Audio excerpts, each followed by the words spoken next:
لوگ بڑے بڑے ذہین، بڑے بڑے انٹیلیجنٹ لوگ گزرے، لوگوں کی آئی کیو آج تک جو ماپی گئی ہے، محبوب کریم علیہ الصلوۃ والسلام جتنی کسی بندے کی آج تک آئی کیو نہیں ہے۔ یہ قرآن کریم تقریباً 500-550 صفحات کی یہ کتاب ہے، اور آج بڑے بڑے تم نے ذہین، بڑے بڑے تم نے لیکچرر، پروفیسر، تم نے فلاسفر تم نے دیکھے پڑھے ہوں گے، ان کے حالات زندگی آپ نے دیکھی ہوگی۔ کبھی 500 صفحے کی انسان کتاب خود لکھ کر دوبارہ اسے کہیں ہو بہو اسی ترتیب کے ساتھ ساری کتاب سنا دو، شاید کوئی نہ سنا سکے۔ لیکن قربان جائیں مصطفیٰ کریم علیہ الصلوۃ والسلام پر یہ قرآن کریم نازل ہوا، جبریل امین علیہ السلام نے صرف ایک بار پڑھا۔ اس دور میں پرنٹ بک تھی نہیں، حضور نے ساری زندگی دیکھ کر قرآن نہیں پڑھا، پرنٹ بک نہیں تھی۔ یہ تو حضرت صدیق اکبر کے دور میں اس کی پہلی کاپی ہوئی، اور اس کے بعد بڑی کاپیاں حضرت عثمان غنی رضی اللہ تعالیٰ عنہ کے دور میں ہوئی، پرنٹ بک نہیں تھی۔ جبریل امین علیہ السلام نے ایک بار پڑھا، اور ایسے بھی نہیں ہے کہ محبوب کریم علیہ السلام کسی بند حجرے میں تھے، کسی لائبریری میں تھے،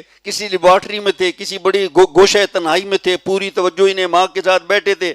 کبھی ایسے بھی ہوتا تھا تلواریں چل رہی ہوتی تھی، میدان جنگ ہوتا تھا، قرآن آ رہا ہوتا تھا، ایسے بھی ہوتا تھا۔